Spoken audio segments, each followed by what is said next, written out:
On this week's episode of What's Up Weekly, the 2023 Bloomington Brief Fest. Shirley, how do you prep for this week's winter storm?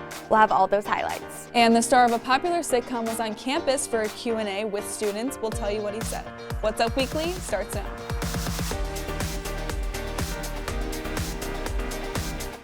Hello and welcome to this week's episode of What's Up Weekly. I'm Anna Black. And I'm Carly Rasmussen.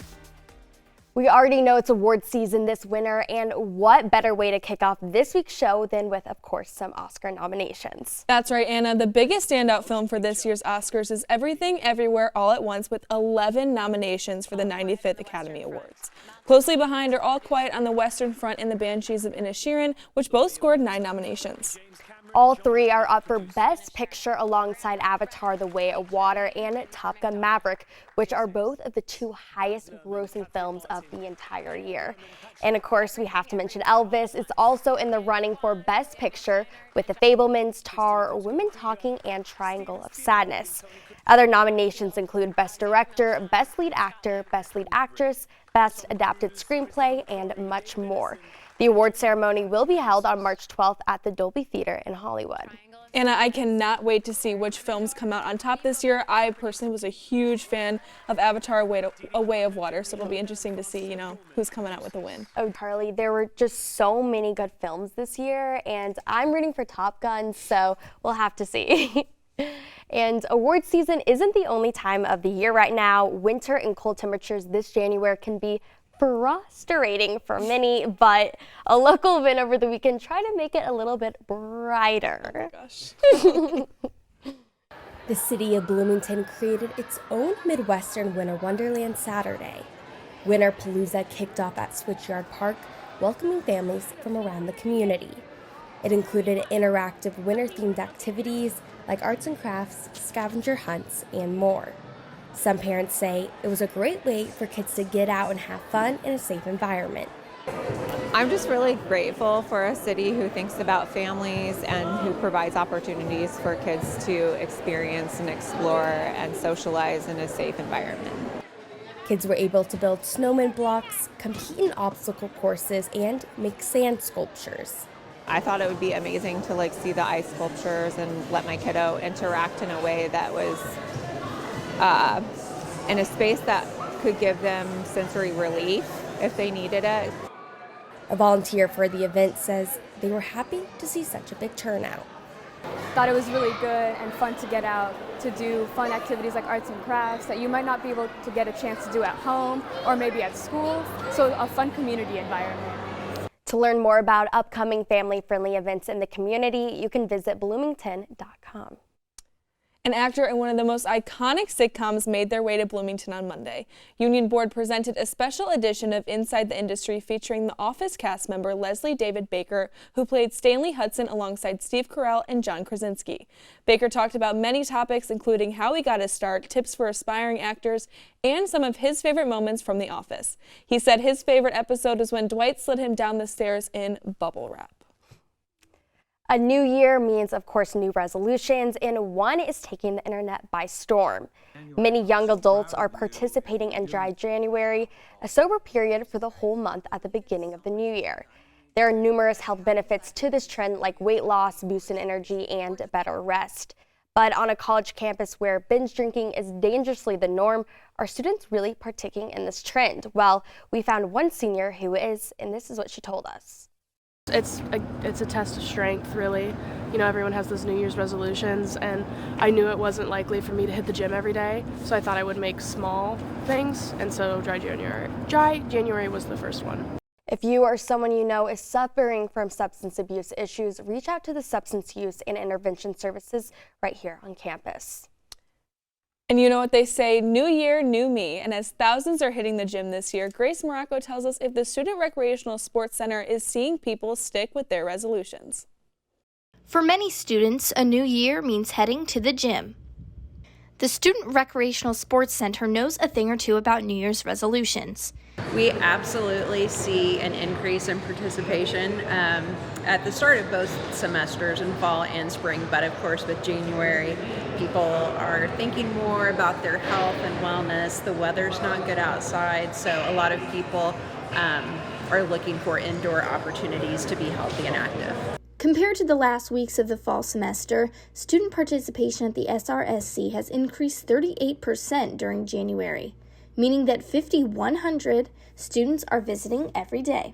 It's frustrating to have so many more people here than maybe someone who regularly comes is used to. But I think a lot of people are really supportive that people are here for a good reason and just want to take care of themselves. Like most things, sticking to a New Year's resolution is easier said than done. Researchers say that around 80% of people will not stick to their New Year's resolutions. But with a little motivation, it's not impossible. To help achieve those fitness goals this year, IU students can attend group exercise programs for free.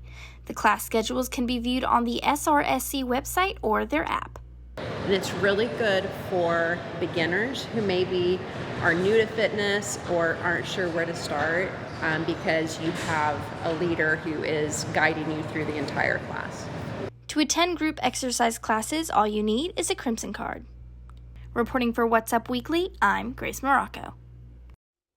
Carly, I don't know about you, but it seems like every single year I always fail with my resolutions. They never come together. I'm like good for the first week, and then after that, it's just all downhill. Honestly, I'm proud of you, Anna, for making it through the first week because I give myself about 3 days and I'm done. So, hey, there's always next year.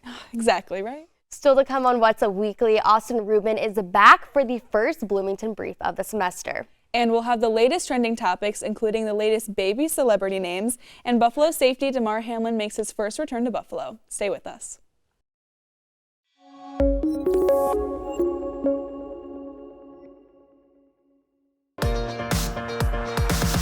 Welcome back. It's been a long break, but Austin Rubin is back for the first Bloomington Brief of the semester. Now, Austin, Callie may have been easy to pull a laugh out of last week or last semester, but I'm a tougher case, so let's see what you got. Thanks, Anna and Carly. Welcome to the Bloomington Brief. I'm Austin Rubin.